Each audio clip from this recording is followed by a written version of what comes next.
भारत सरकार की नीतियों के खिलाफ सेंट्रल ट्रेड यूनियन ने 28 और 29 मार्च को बंद बुलाया है और आज पश्चिम बंगाल, केरल समेत कुछ राज्यों में बंद का असर भी दिखने लगा है। हावड़ा में कर्मचारियों ने सड़क पर उतरकर बंद कराया। यूनियन का कहना है कि यह बंद सरकारी कर्मचारी, किसानों और आम नागरिकों को प्रभावित करने वाली नीतियों के खिलाफ बुलाया गया है। केरल के तिरुवनंतपुरम में हड़ताल का असर दिखने लगा है और वहीं पश्चिम बंगाल के में ट्रेड यूनियनों की तरफ से 2 दिवसीय राष्ट्रव्यापी हड़ताल शुरू हो गई है, जिसके मद्देनजर वाम मोर्चे के सदस्यों ने कोलकाता के जादवपुर रेलवे स्टेशन पर भारी संख्या में इकट्ठा होकर रेलवे ट्रैक को ब्लॉक कर दिया है। यूपी में करीब 15 लाख कर्मचारी और मजदूर हड़ताल में शामिल हैं। ये 4 तस्वीरें आपको हम दिखा रहे हैं। दिल्ली, भुवनेश्वर, कोलकाता, तिरुवनंतपुरम, चारों तस्वीरों में आप देख सकते हैं बंद का असर साफ नजर आ रहा है।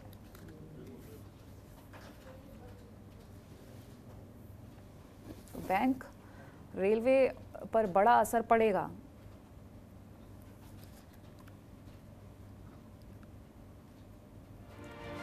भारत बंद, क्या खुला क्या बंद? बैंक बंद, बैंकिंग सेवाएं भी प्रभावित,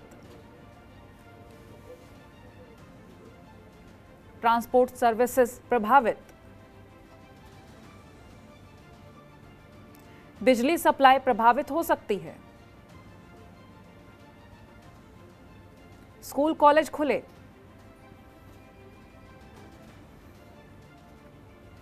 आपातकालीन सेवाएं निर्बाध रूप से जारी।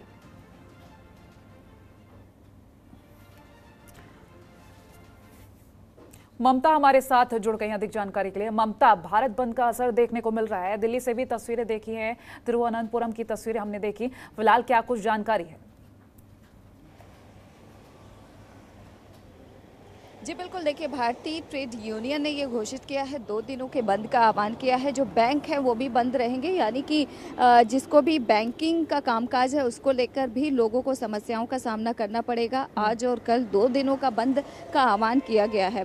भारत सरकार की जो नीतियां हैं उसके विरोध में ये भारत बंद का आह्वान किया गया है। लोगों को समस्या तो हो रही है, हालांकि अभी सुबह का वक्त है तो ऐसे में ज़्यादा दिक्कत तो नहीं, लेकिन जैसे जैसे दिन गुजरेगा वैसे वैसे लोगों को समस्याओं का सामना करना पड़ेगा। साथ ही हम ये भी जानेंगे, क्योंकि दिल्ली में भी असर देखने को मिल रहा है, बैंक्स पर आपने कहा ज्यादा असर देखने को मिल रहा है, जनता की तरफ से कोई प्रतिक्रिया?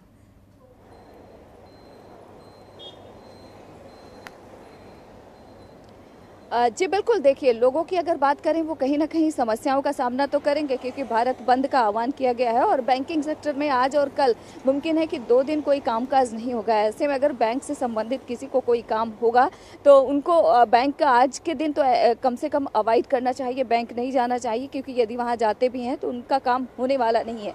तो ऐसे में खासतौर पर बैंकिंग सेक्टर में परेशानियाँ लोगों को ज़रूर देखने को मिलेगी, वहाँ पर कोई काम होगा नहीं। और अगर भारत बंद की अगर बात करें तो साफ तौर पर भारतीय ट्रेड यूनियन का ये कहना है कि क्योंकि जिस तरीके से लगातार महंगाई बढ़ रही है, इसके अलावा तमाम जो समस्याएं हैं देश की जनता भुगत रही है और सरकार जो है वो सुनने को तैयार नहीं है। सरकार की नीतियों के ही विरोध में आज और कल 2 दिनों का ये भारत बंद का आह्वान किया है। हालांकि अभी तो सुबह का वक्त है, शुरुआती कहा जा सकता है, और जैसे जैसे दिन गुजरेगा लोगों को समस्याओं का सामना ज़्यादा करना पड़ेगा।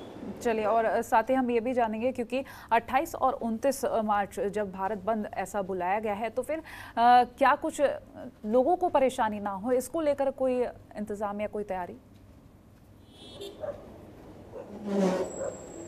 देखिए, जहाँ तक लोगों का सवाल है, जाहिर सी बात है अगर बैंकिंग सेक्टर में सबसे ज़्यादा समस्या है लोगों को, क्योंकि कुछ न कुछ काम होता है या फिर जिस एटीएम से पैसे खत्म हो जाएंगे वहाँ पर आज पैसे भी नहीं डाले जाएंगे, तो लोगों को समस्याओं का सामना तो करना पड़ेगा। वही मैं कोमल बता रही थी कि अभी तो शुरुआत है भारत बंद का, जैसे जैसे दिन गुजरेगा समस्याएँ लोगों की बढ़ेंगी और ऐसे में ज़रूरी यही है कि यदि बहुत ज़्यादा ज़रूरी ना हो तो लोगों को बैंक जाने से बचना चाहिए। भारत बंद है तो ऐसे में दुकानें भी रहेंगी, तो लोगों को कोशिश यही करना चाहिए कि आज के दिन कम से कम आज और कल घर से बाहर जाने की ज़्यादा ज़रूरत है नहीं, क्योंकि यदि वो निकलते भी हैं तो उनका काम होगा नहीं। तो ऐसे में लोगों को समस्याओं का सामना करना पड़ेगा।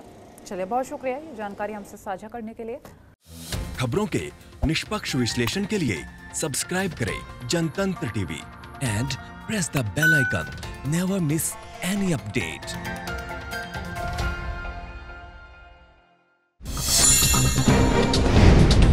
डाउनलोड कीजिए जनतंत्र टीवी ऐप को जो कि अवेलेबल है गूगल प्ले और ऐप स्टोर पर। अधिक जानकारी के लिए अभी डाउनलोड करें।